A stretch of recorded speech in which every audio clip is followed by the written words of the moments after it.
নমস্কাৰ, আপুনি চাই আছে এছআৰ গ্লোবেল মিডিয়া।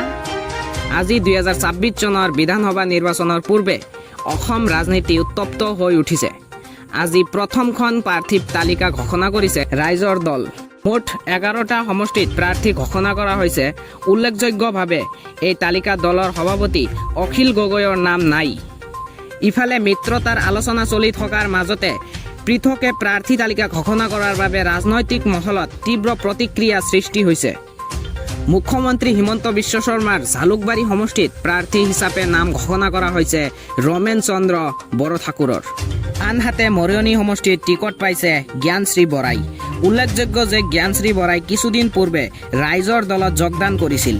ঘোষণা কৰা 11টা সমষ্টি হ'ল পূব গোৱালপাৰা আব্দুৰ ৰছিদ মণ্ডল, জালুকবাৰী ৰমেন চন্দ্ৰ বৰঠাকুৰ, মানস সমষ্টি অঞ্জন তালুকদাৰ, দলগাঁও আজিজুৰ ৰহমান, ধিং মেহবুব মুক্তাৰ, তেজপুৰ অলকনাথ, চিচি বৰগাঁও দুলাল বৰুৱা, মাৰ্ঘেৰিটা ৰাহুল চেত্ৰী, ডিগবৈ লক্ষ্যজ্যোতি গগৈ, মৰিয়নি জ্ঞানশ্ৰী বৰা, বখাঘাট ৰতন দাও। ইফালে ইণ্ডিয়ান নেশ্যনেল কংগ্ৰেছেও 42টা সমষ্টিৰ বাবে প্ৰাৰ্থী তালিকা ঘোষণা কৰিছে।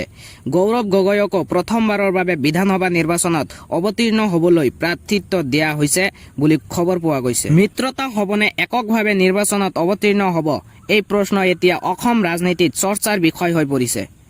এই আছিল আজিৰ বিশেষ ৰাজনৈতিক আপডেট। অধিক খবৰলৈ চাই থাকিব। ধন্যবাদ।